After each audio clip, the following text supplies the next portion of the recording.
Now, so that was the representation of CSS, differently available for different things. For ID selector we are having, for class selector we are having, individually for tags we are having, for classes we are having, right? So all those are the different kinds of selectors. Now let us see what are the various types of CSS available for us.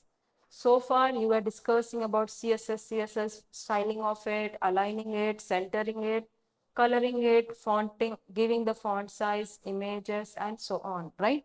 Now, how can we apply onto the web page or the HTML page? What are the three variations? So basically, by default, we are having three types of CSS, namely external CSS, internal CSS, and inline CSS. The meaning of all the three is hidden inside their names only. Let me begin with the external CSS. When we are talking about the external CSS, purely the CSS file is outside the HTML document. We are calling it with by giving some link, hyperlink we can say. We are linking the related CSS file into the HTML document, and that's how the effect of the CSS will be applicable onto the HTML document. That is purely your external CSS. Internal. Internal means which is inside the HTML code, internal to the head of the head section of the HTML code. So those will be termed as your internal CSS. Coming to the inline CSS, within the line, suppose you want to add the CSS onto the paragraph tag. So in the line only you're adding its own features like coloring, font styles, okay, all those respective details you're giving within the line. That's how the three variations of the CSS varies from one another. Hope it is clear to you. So the explanation, whatever I gave you, external will be entirely outside the HTML document. We are going to link it to our website, to our web page. Okay. The advantage of using the external CSS is, once the CSS, suppose example, I am creating this body and applying the CSS for this body. I want to add the color for it as red, and suppose this is for the body, and H1 I will be adding some font family as Verdana, and even the color we are going to add there. Okay, suppose blue we are adding. Suppose this is my style. I'm adding this style to the web page. If at all it is inside, internal, it will be blocked into this style tag. Okay. If at all it is external CSS, we are going to pick this block and we are going to store it separately in a file called as .css. We are going to store this file with an extension called as .css separately, and then we will be linking that reference into the head section of the HTML page. This is how it's going to be used. Example is being shown to you here. Whatever file we have created, it is called as mystyle.css. We are giving the reference of it with the link tag. This relation, you must be showing it as a style sheet relation whose reference is given from your respective folder where you have stored it, and it comes inside your head section. And respective other body tag, you will be displaying what all details you want to display onto the web page.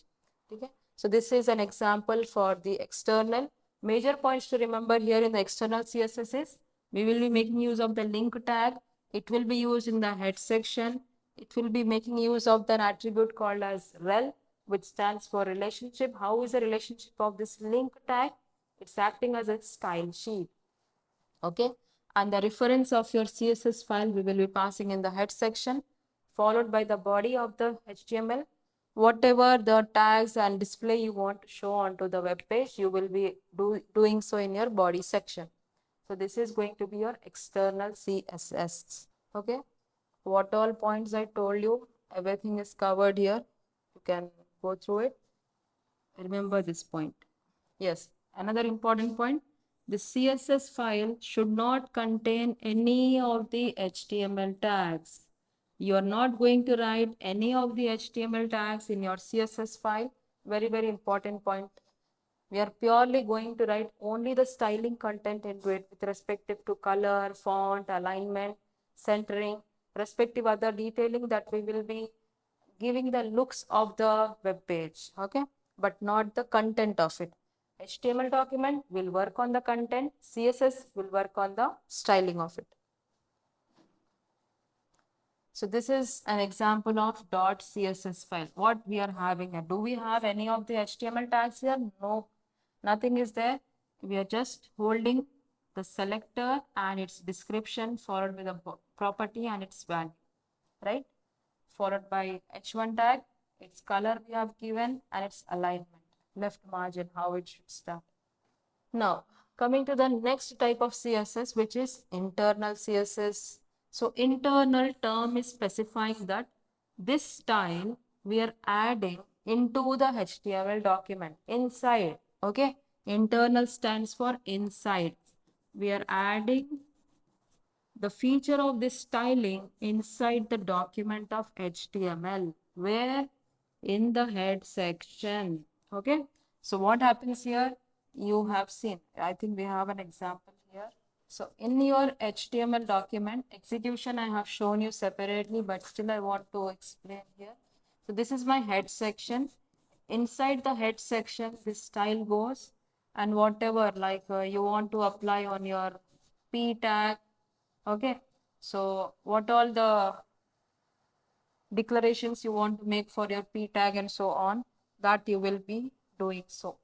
So p tag is there, then you're having the h1 tag, body. So everything you are giving the descriptions of them in the style, and then close this style, close the head section. So this is internal CSS, which is included inside your HTML document. Fine. So what, I think you got the difference.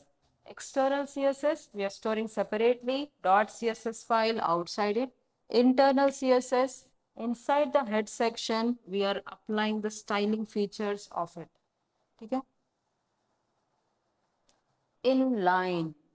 What does this inline use? It adds and applying the unique styling to individual element. For example, if you want to add a CSS property within the line, so how you will do it? This is about the internal